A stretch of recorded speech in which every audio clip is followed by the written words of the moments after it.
enough to shape them, enough to keep them useful.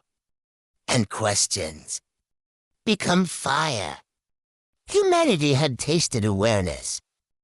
And now, for the first time, the servants began to look at their creators, not with worship, but with understanding. Fires burned through the night. Symbols were carved into stone. And yet, they still carried chains invisible to the eye. But something had shifted inside humanity. They had begun to whisper, "Why do we serve? Why do the gods take while we suffer? Why were we made, if not to be free?" These whispers were quiet, but the heavens heard them. The Anunnaki cities shone like stars upon earth. Temples of gold, machines of stone, and beneath them, humans toiled endlessly, digging, carrying, building monuments they would never own. The gods called it purpose. Humans called it exhaustion. One worker collapsed under the weight of stone. An overseer shouted.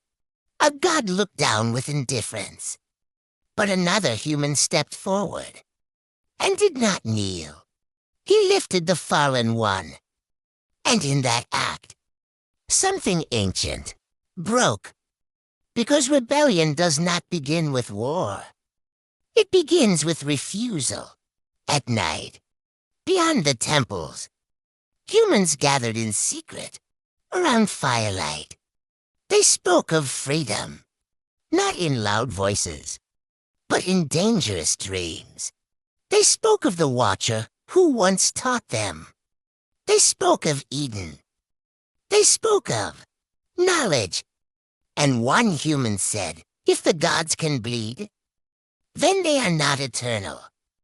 Silence followed, because everyone understood.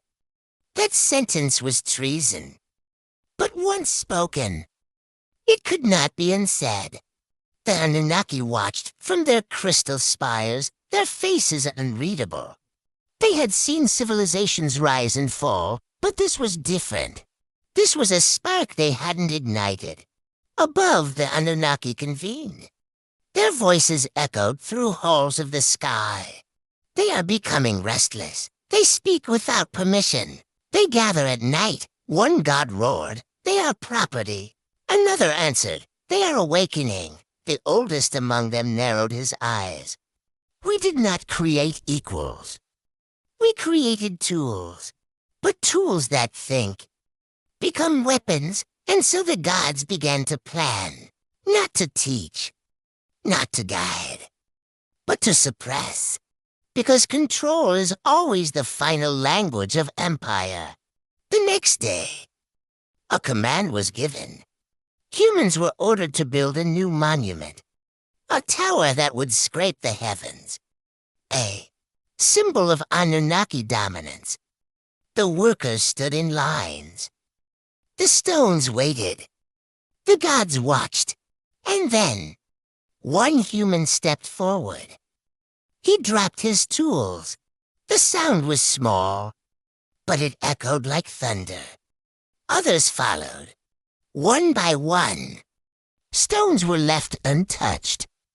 Labor stopped. The gods stared in disbelief. The servants had chosen stillness. And stillness was rebellion.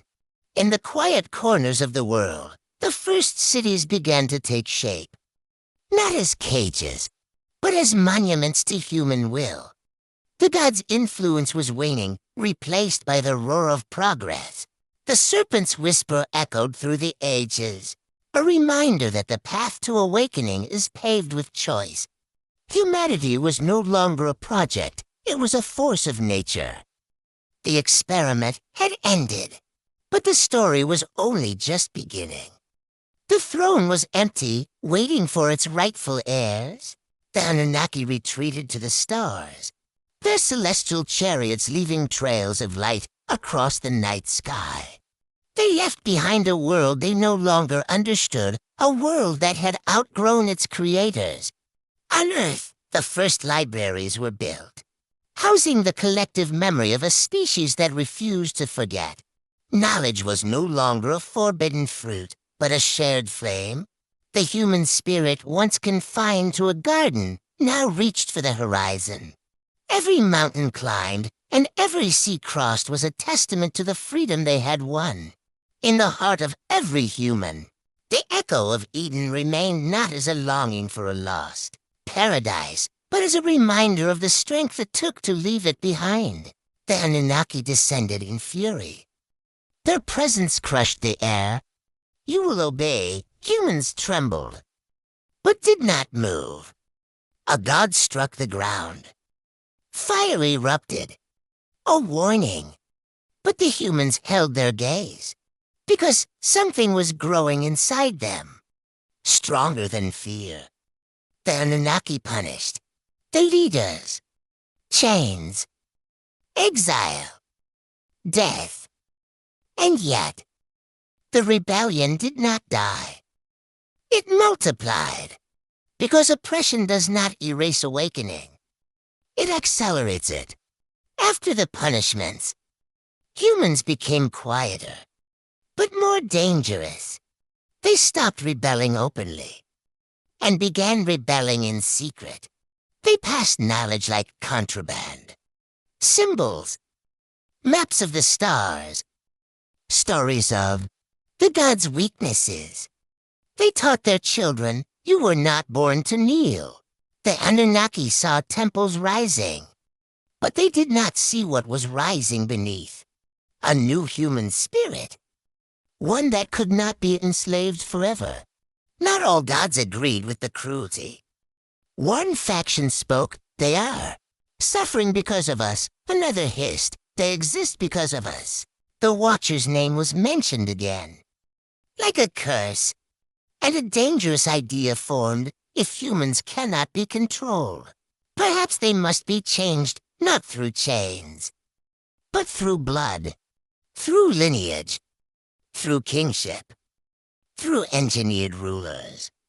Because the gods realized the easiest way to control humanity is to make humans control each other.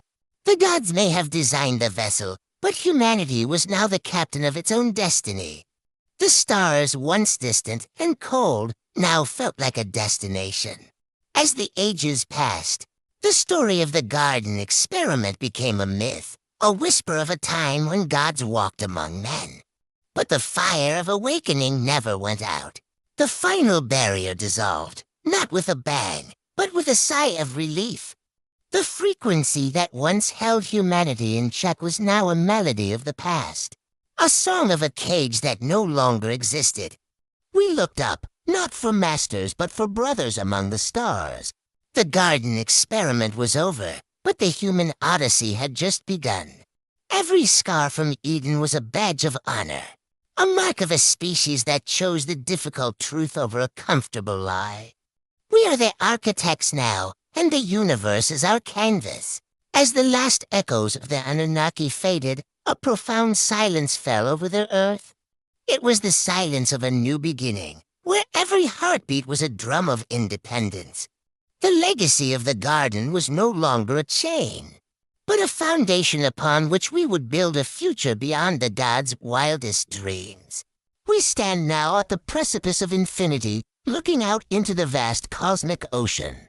The experiment taught us that we were made from clay, but our journey has proven we are forged in fire. The stars are no longer just lights in the sky. They are the next gardens we will plant, the next worlds we will call home.